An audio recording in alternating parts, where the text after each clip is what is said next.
نبدأ بسم الله والحمد لله والصلاة والسلام على سيدنا رسول الله محمد صلى الله عليه وسلم وعلى آله وصحبه ومن والاه. أهلا ومرحبا بكل الإخوة الأحبة. حقيقي وحشتوني وبعتذر إن أنا انقطعت عنكم لمدة أسبوع، لكن لأن القناة بتتعرض وأنا شخصيا بتعرض لضغوط شديدة، والقناة نفسها تصنفت تصنيف مش جيد، وأصبح في حجب عن كثير من الإخوة، فنرجو الدعم وعلى الله قصد السبيل. هنتكلم النهاردة إن شاء الله، نرجع تاني نتكلم في مسألة خلق آدم وأين خلق وكيف خلق حسب السياق القرآني.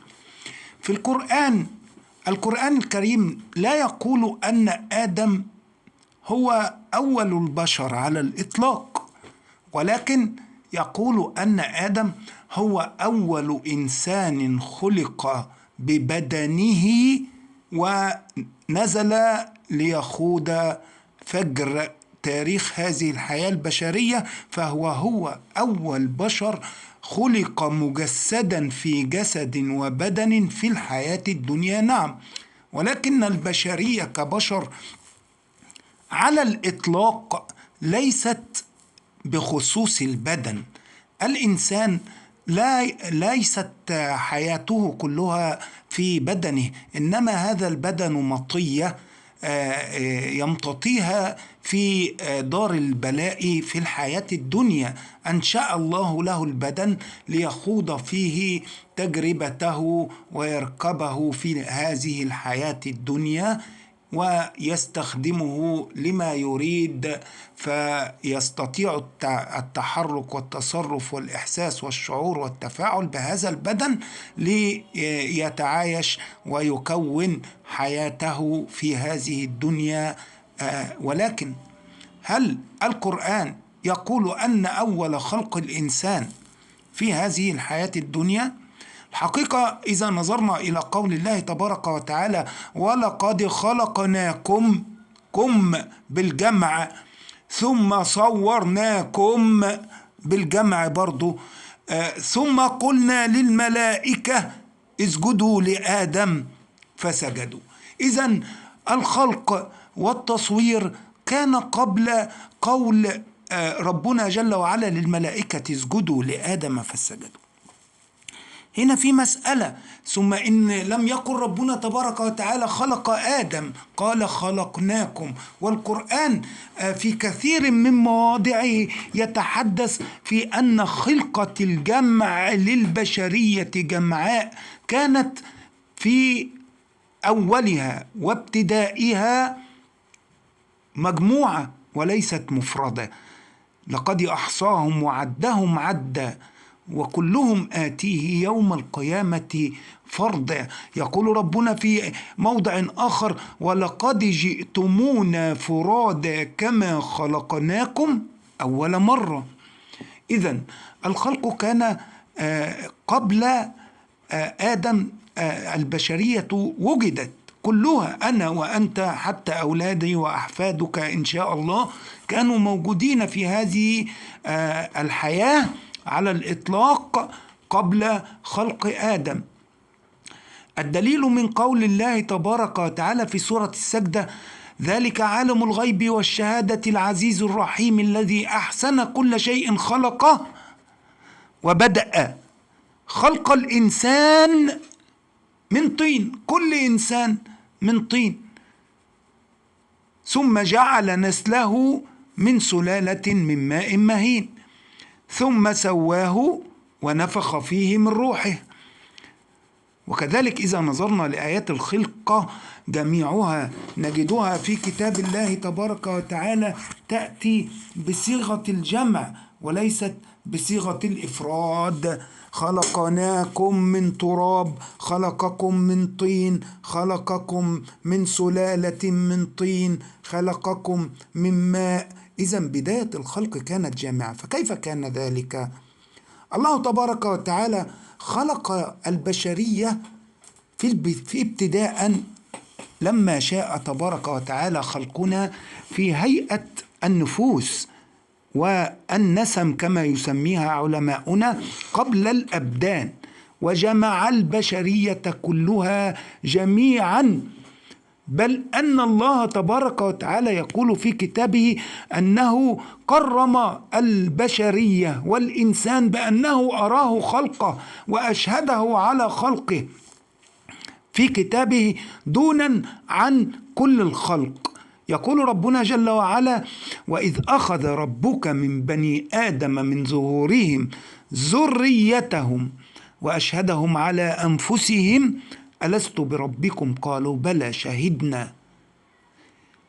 الروايات والحديث والأمة أجمعت على أن هذا الحدث كان قبل خلق آدم في عالم الذر، وهذا العالم كان قبل البشرية. كان الإنسان واعيا حيا مدركا يحيا حياة بأسبابها التي شاءها الله تبارك وتعالى على وجه الإدراك، فكان واعيا للأمر ومدركا لشهادته على نفسه، مسؤولا عن عهده أمام الله تبارك وتعالى.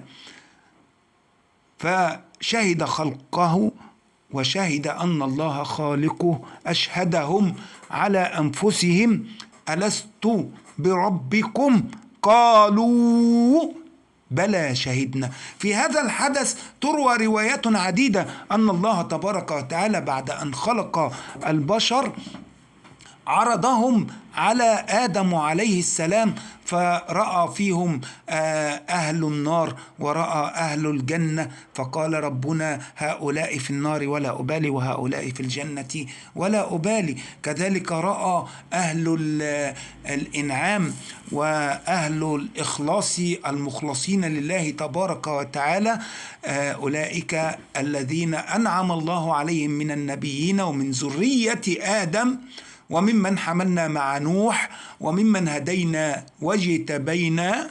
وكذلك يقول ربنا: وممن خلقنا أمة يهدون بالحق. أمة من خلق الله تبارك وتعالى من لدن آدم يجعلها الله تبارك وتعالى تهدي بالحق وتحكم بالعدل، يهدون بالحق وبه يعدلون. ففي ذلك اليوم أخذ الله تبارك وتعالى من البشرية ميثاقا وعهدا، وأخذ من الذين أوتوا الكتاب ميثاقا وعهدا، وإذ أخذنا ميثاق الذين أوتوا الكتاب لتبيننه للناس ولا تكتمونه فنبذوه وراء ظهورهم واشتروا به ثمنا قليلا فبئس ما يشترون. كذلك أخذ الله تبارك وتعالى ميثاق من النبيين، وهو في قول ربنا تبارك وتعالى: وإذ أخذ الله ميثاق النبيين لما آتيتكم من كتاب وحكمة ثم جاءكم رسول مصدق لما معكم لتؤمنن به ولتنصرونه قال أأقررتم وأخذتم على ذلكم إصري قالوا أقررنا قال فاشهدوا وأنا معكم من الشاهدين.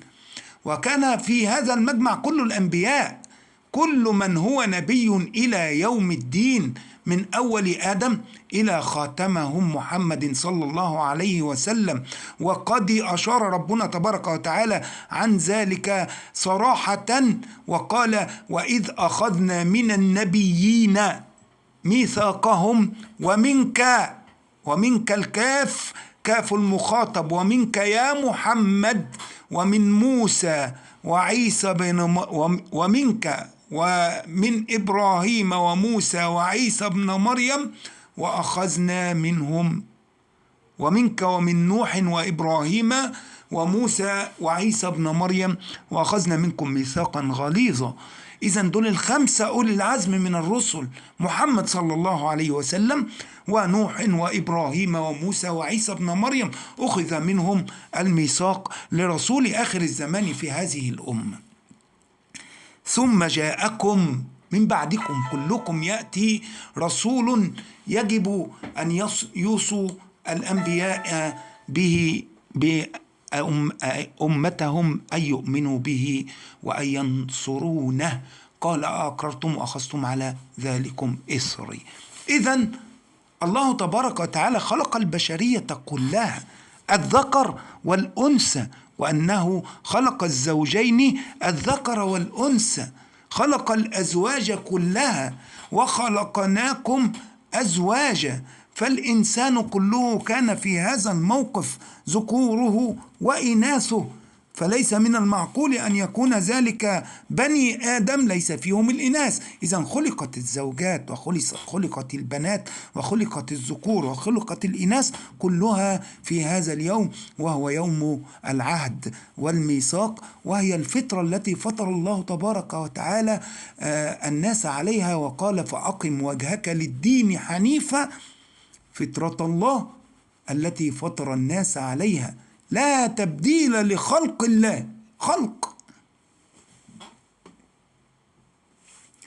وفي هذا الأمر كان الإنسان في هذه الحياة كله مخلوق وموجود، ثم شاء الله تبارك وتعالى تصويرهم وتسوية خلق الإنسان في الأجساد والأبدان التي أنشأها لهم في الدنيا، فجعل آدم خلقه من طين، ثم قال له كن فيكون، ثم جعل من جسد آدم خلق جسد حواء فبعث الله فيها روحها أو نفسها، ثم تتابعت الذرية من زوجين، ولكنها كانت قد تخطت مراحل حياة سابقة، حياة في عالم الذر، ثم أماتهم الله وجعلهم في أصلاب آبائهم إلى الظهور، ثم جمعهم في صلب الأب الأول آدم لكي يتناسلوا بعد ذلك في الحياة من أصلاب الآباء وظهورهم إلى أرحام الأمهات، إلى من شاء الله تبارك وتعالى أجله جاء في هذه الحياة، ثم يكون له الأجل الثاني أجل الموت. ولذلك يقول ربنا هو الذي خلقكم من تراب ثم قضى أجلا. ما هذا الأجل؟ أجل البعث. فمنا من بعث في هذه الحياة في زمان آدم فكان ابن آدم وحواء أو ابنهم أو حفيدهم، ثم إلى زماننا من عاش في زمان نوح وقبله، ومن عاش في زمان إبراهيم وقبله، ومن عاش في زمان النبوات وقبله، ومن عاش قبل زماننا، ومن هو حي في هذه الدنيا. كل شيء جعله الله بقدر، قضى أجلا للإنسان أجله له يخوض فيه مضمار هذا الابتلاء، وكل على قدره، وأجل مسمى عنده هو أجل الموت مسمى عند الله لا يطلع عليه إلا الله تبارك وتعالى. قال ثم أنتم تمترون. سبحان ربي.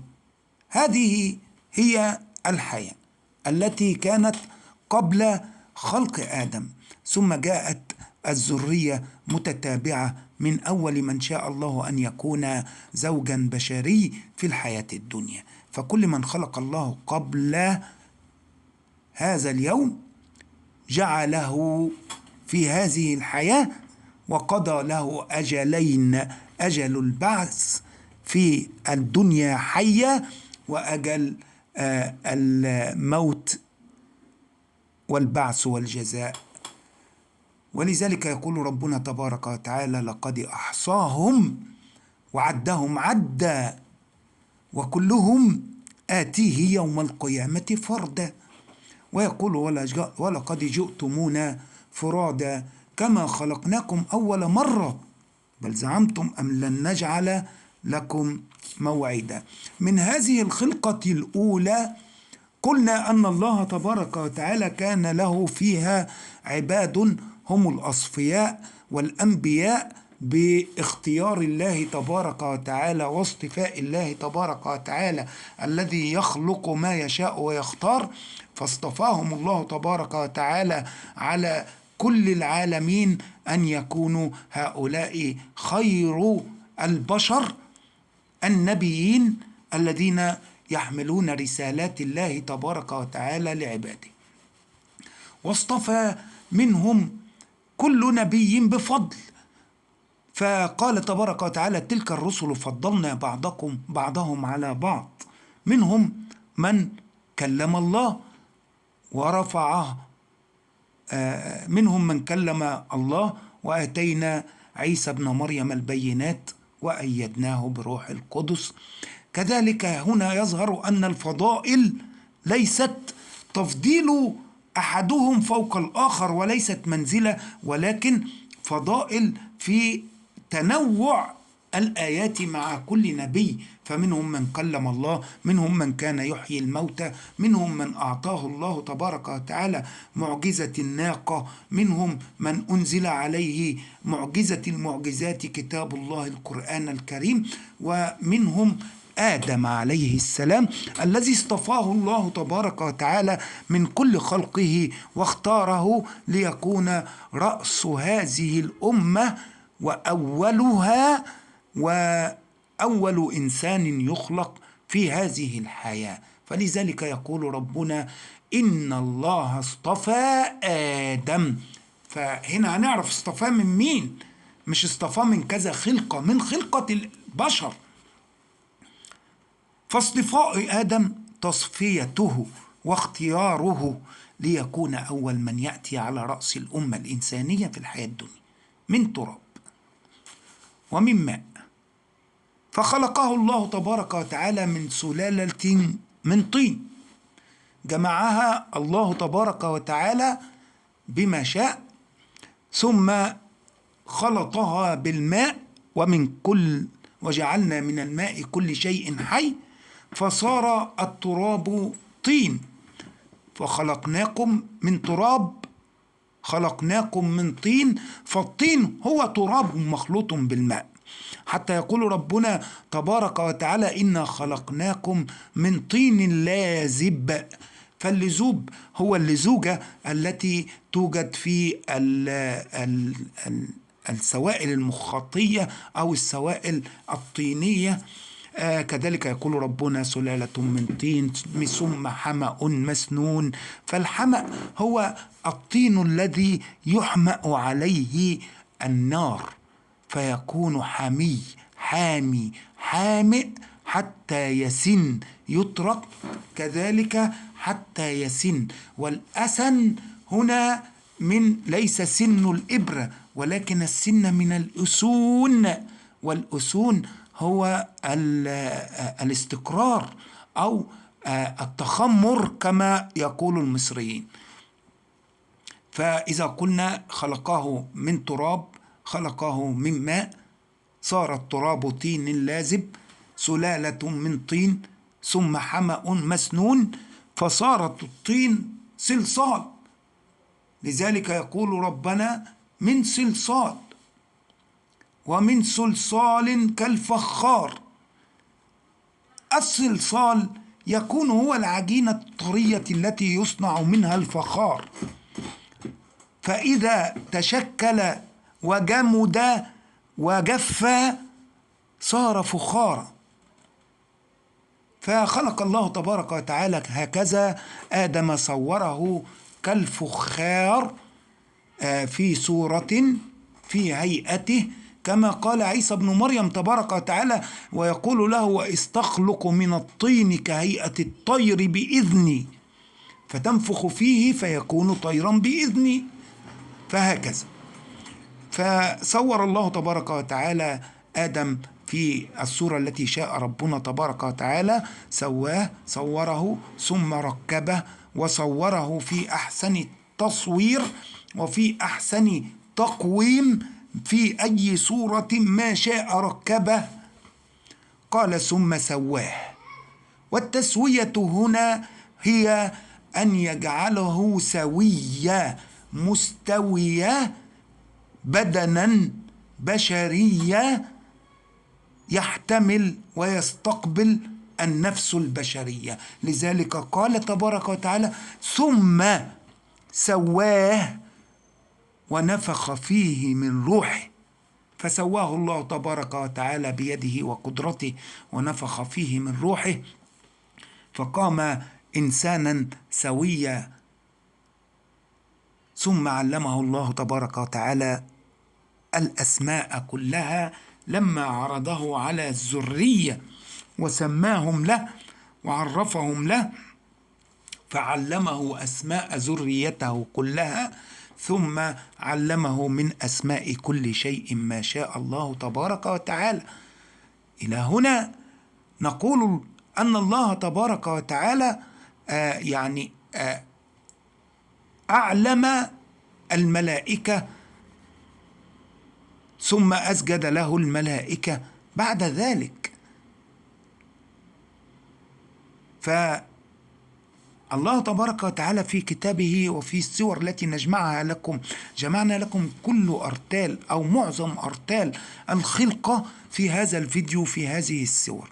أسجد الله تبارك وتعالى بعد ذلك الملائكة لآدم، والسجود هنا له معنى العمل في تدبير شؤون حياة هذا الإنسان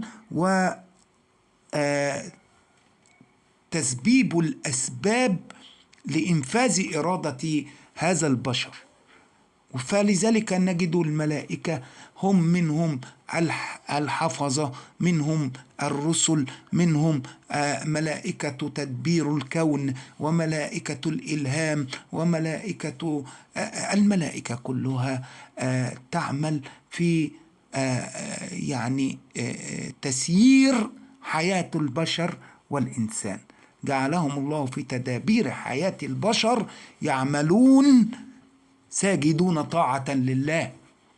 فمنهم الحفظة والكتبة والملهمين والرسل، أصحاب المقامات المعلومة والغير معلومة، تعمل لتدبير سير الحياة الدنيا في الأرض والسماوات وعوالم الغيب التي لا نراها وعوالم الشهادة التي نراها والبرازخ التي نعلمها وما لا نعلم في خلق الله تبارك وتعالى، ويخلق ما لا تعلمون. فكذلك هو الأمر بالسجود هنا أمر بالعمل في إعمار الدنيا في إنفاذ إرادة هذا الخليفة. وإذ قال ربك للملائكة إني جاعل في الأرض خليفة، تكلمنا فيها في الحلقة الماضية. كذلك الجان خلقهم الله تبارك وتعالى قبل خلق آدم، يقول والجان خلقناه من قبل من نار السموم، وخلق الجان من مارج من نار. فالله تبارك وتعالى خلق الخلقة العاقلة الفاعلة بإرادة ثلاثة: الملائكة والجان، ومنهم كان إبليس. وكانوا قبل خلقة البشر كلهم يعملون في طاعة الله تبارك وتعالى وعبادته راغبين وراهبين. فالجان ليسوا كلهم شياطين. كذلك يقول الله تبارك وتعالى لأن الله تبارك وتعالى من حكمته أن جعل الجن لهم وظائف متعددة في حياة البشرية، وليس فقط الوسوسة إلى الشر.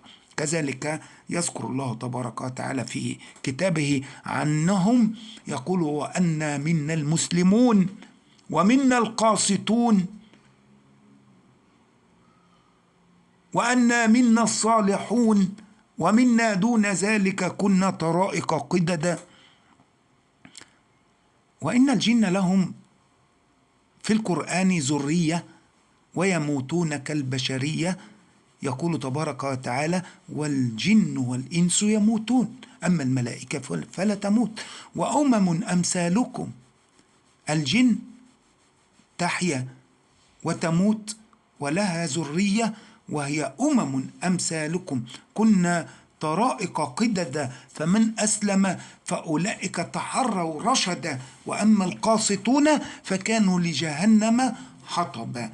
فكذلك لنعلم أن الجن ليس كلهم شياطين، منهم المؤمنين ومنهم القاسطين ومنهم الصالحين، فمنهم المسلمين وأن لهم ذرية وأنهم يموتون كالبشرية. في مسألة الذرية يقول ربنا تبارك وتعالى: أفتتخذونه وذريته أولياء من دوني وهم لكم عدو. سورة الكهف أثبت الله تبارك وتعالى أن لإبليس الشيطان ذرية، إذن الجن له ذرية.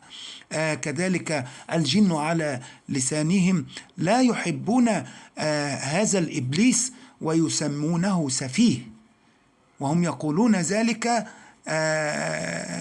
يعني أن الجن لهم ذرية، أنهم مكلفون بطاعة الحق واتباعه ويعبدون الله تبارك وتعالى والعمل الصالح من حيث يرون ولا نراهم.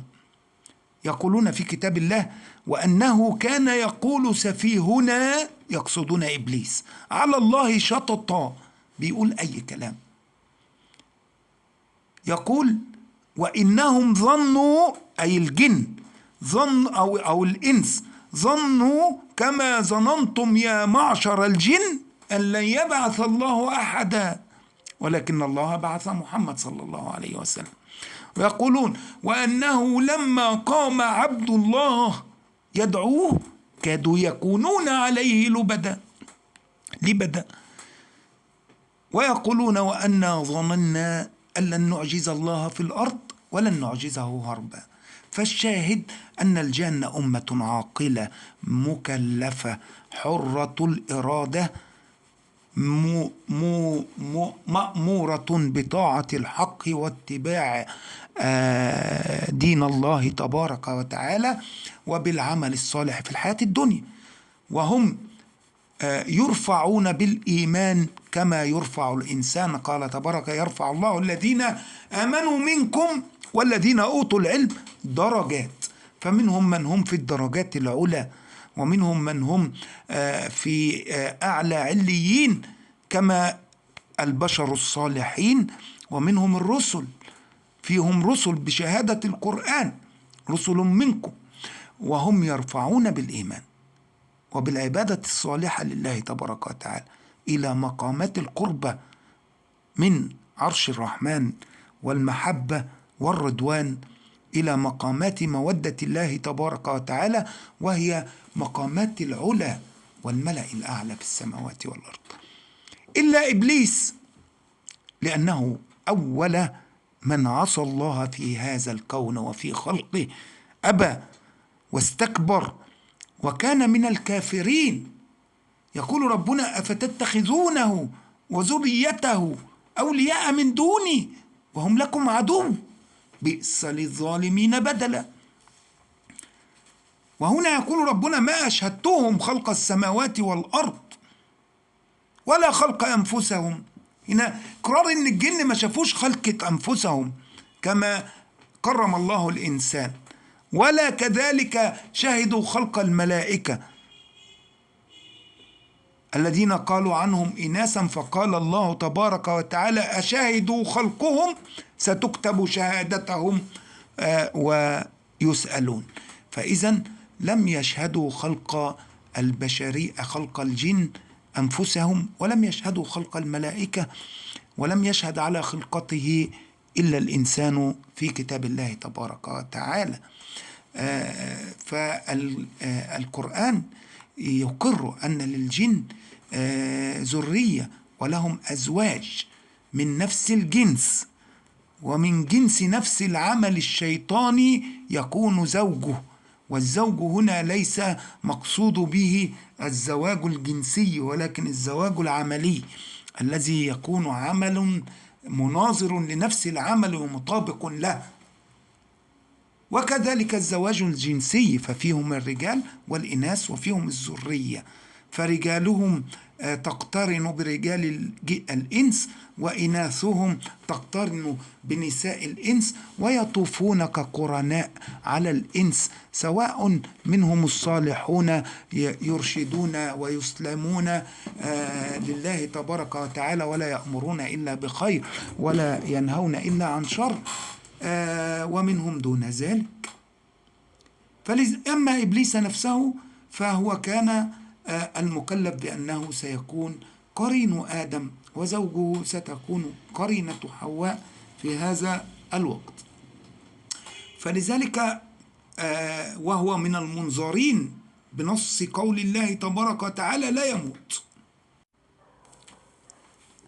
نرجو مشاركة في الفيديو، ومشاركة الفيديو وعمل لايك وشير. احنا اكتشفنا بعد ما سجلنا الحلقة ان هي عملت ساعة كاملة، فقسمناها جزئين. الى هنا الجزء الاول ينتهي، وان شاء الله في الجزء اللي جاي هنقول ليه ما كانش حواء ليها تقع عليها المسؤولية في إخراج آدم من الجنة كما يروى، ولماذا من يقع عليه المسؤولية في هذا الأمر أساسا. وإن شاء الله تعجبكم الحلقة. نرجو مشاركتها على أوسع نطاق، لأن زي ما قلنا القناة مستهدفة وتم تصنيفها إن هي قناة سياسية، واحنا ما بنتكلمش كتير في السياسة، احنا بنتكلم في امور الدنيا وامور الحياة. ولكن ما شاء الله نرجو انكم تدعمونا لايك وشير وكومنت، لان ده حقيقي بيدعمنا وبيشجعنا على الاستمرار. ومرة تانية بنعتذر ان احنا بنطول عليكم، لكن موضوعاتنا هي موضوعات على قدر كتاب، بنحاول نخليها على قدر صفحة، وده صعب جدا. نسأل الله تبارك وتعالى أن يوفقنا فيما يحب ويرضى وإلى ما يحب ويرضى، وأن يجعلنا هداة مهتدين غير ضالين ولا مضلين، ولا يخزينا يوم الدين، إنه على ذلك قدير. سبحان ربك رب العزة عما يصفون، وسلام على المرسلين، الحمد لله رب العالمين. سيتم نشر هذه الحلقة دلوقتي، والحلقة التانية إن شاء الله في بعدها بساعتين 3 قريبا بإذن الله. السلام عليكم ورحمة الله. تسنى على القلب والوطن